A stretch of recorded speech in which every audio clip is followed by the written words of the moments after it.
ആ വിധി, കീഴ്ക്കോടതിയുടെ വിധിയും വളരെ ശരിയാണ്, അതേപോലെ തന്നെ ഹൈക്കോടതിയുടെ വിധിയും ശരിയാണ്.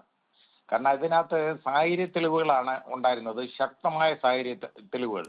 ഈ സർക്കംസ്റ്റാൻഷ്യൽ എവിഡൻസ് ശരിയായിട്ടുണ്ടെന്നുണ്ടെങ്കിൽ അത് യഥാർത്ഥത്തിൽ ഒരു കംപ്ലീറ്റ് ചെയിൻ, അതായത് മുഴുവനായിട്ട് ആ സർക്കംസ്റ്റാൻസ് എല്ലാം ഒരു കംപ്ലീറ്റ് ചെയിൻ ആവുമെങ്കിലും അത് പ്രതിക്കെതിരെ വിരൽ ചൂണ്ടുന്നതാണെങ്കിലും മറ്റാർക്കെതിരെയും വിരൽ ചൂണ്ടാത്തതാണെങ്കിലും ഉറപ്പായിട്ട് അതിനകത്ത് ആ കേസ് ശിക്ഷിക്കാം.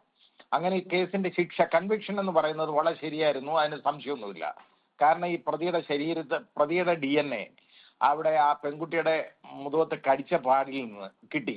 അത് കിട്ടണമെന്നുണ്ടെങ്കിൽ വേറെ മാർഗമൊന്നുമില്ല. ചിലപ്പോൾ പറയാം, എന്നെ അറസ്റ്റ് ചെയ്തതിന് ശേഷം എൻ്റെ ഈ തുപ്പലെടുത്ത് അവിടെ പുരട്ടിയതാണെന്നൊക്കെ, അങ്ങനെയൊക്കെ ചിലർ തർക്കിച്ച് ഞാൻ കണ്ടിട്ടുണ്ട്. പക്ഷെ ഇത് അതിന് മുമ്പൊക്കെ അയച്ചു പോയതാണ്, ഇയാളെ അറസ്റ്റ് ചെയ്യുന്നതിനൊക്കെ മുമ്പേ. അതേപോലെ തന്നെ ആ വീട്ടിന്റെ വാതിൽപ്പടിയിൽ നിന്ന് കിട്ടിയിട്ടുണ്ട്, പിന്നെ ഈ പെൺകുട്ടിയുടെ ഷോളിൽ നിന്ന് കിട്ടിയിട്ടുണ്ട്. അതേപോലെ ആ രീതിയിലുള്ള തെളിവുകൾ, അതായത് DNA, ഇയാളുടെ DNA ആണ്. അത് വരാൻ വേറെ മാർഗമൊന്നുമില്ല, അത് എക്സ്പ്ലെയിൻ ചെയ്തേണ്ട അയാളുടെ ബാധ്യതയാണ്. അതുകൊണ്ട് നല്ല സാഹചര്യ തെളിവുകളാണ്, അയാൾക്ക് അനുകൂലമായിട്ടുള്ള കാര്യങ്ങളൊന്നും അതിനകത്തില്ല.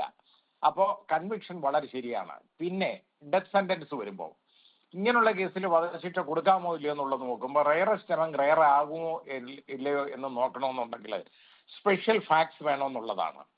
സ്പെഷ്യൽ ഫാക്ട്സ് ഇതിനകത്തുണ്ട് ധാരാളം. ഒന്ന്, അതൊരു സ്ത്രീയാണ്, പെൺകുട്ടിയാണ്, അത് നിരായുധയായിരുന്നു, ഒന്നുമില്ല, ഒറ്റയ്ക്ക് ഒരു വീട്ടിൽ കഴിയായിരുന്നു ആ സമയത്ത്.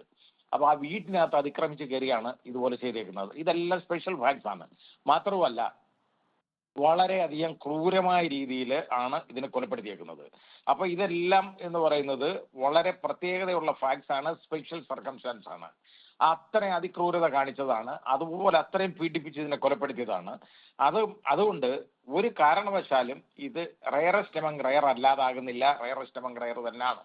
അത് മാത്രമല്ല, ഇത് സമൂഹത്തിന്റെ കണ്ണ് തുറപ്പിക്കാൻ പറ്റിയ ഒരു പര്യാപ്തമായ ഒരു വിധിയാണ്. അത് കൂടാതെ തന്നെ ഇതേപോലുള്ള റോങ് ഡൂവേഴ്സിന്, യഥാർത്ഥത്തിൽ ഇങ്ങനെയുള്ള വൃത്തികേട് കാണിക്കുന്നവന്മാർക്ക് ഒരു വലിയ മുന്നറിയിപ്പുമാണിത്, അതിന് സംശയമൊന്നുമില്ല. അത് സമൂഹത്തിന്റെ കരച്ചിലിന് ഒരു മറുപടിയായിട്ടത് മാറും എന്നുള്ളതിന് സംശയമൊന്നുമില്ല.